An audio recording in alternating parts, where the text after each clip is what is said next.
இன்றைக்கு மக்கள் செல்வாக்கு இழந்துட்டார் ஸ்டாலின் அவர்கள், இளைஞருடைய செல்வாக்கையும் இழந்து விட்டார். அதனால இப்பொழுது அறிவிப்பு ஒன்று கொடுத்திருக்கிறார். கல்லூரியிலே படிக்கின்ற மாணவர்கள், அரசு கல்லூரியிலே படிக்கின்ற மாணவர்களுக்கு லேப்டாப் கொடுப்பதா சொன்னார்.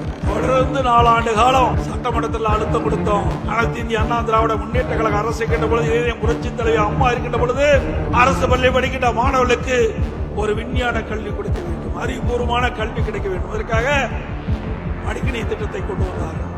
சுமார் 52 லட்சம் மடிக்கணினி கொடுத்தோம். அதை வலியுறுத்தி சட்டமன்றத்திலே நாங்கள் தொடர்ந்து பேசினோம். சட்டமன்ற உறுப்பினர்களும் பேசினார்கள். தொடர்ந்து பத்திரிகையின் வாயிலாக, ஊடகங்களின் வாயிலாக நம்முடைய கருத்தை தெரிவித்தோம். அப்பொழுதெல்லாம் ஸ்டாலின் இந்த திட்டத்தை கொண்டு வருவதற்கு உடன்படல.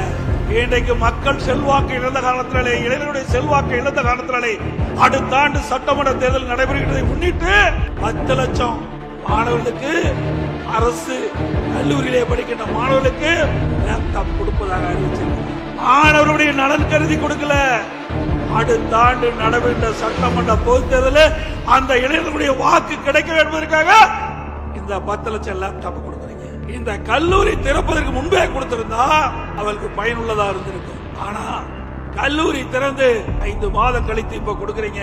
அந்த கல்லூரியில் மாணவர் சேர்ந்த உடனே அவருடைய சொந்த பணத்துல லேப்டாப் வாங்கி இன்றைக்கு அதன் மூலமாக அறிவுத்திறனை வளர்த்துட்டு இருக்காங்க. இந்த லேப்டாப் கொடுப்பதனால என்ன பயன்? எண்ணி பாருங்க.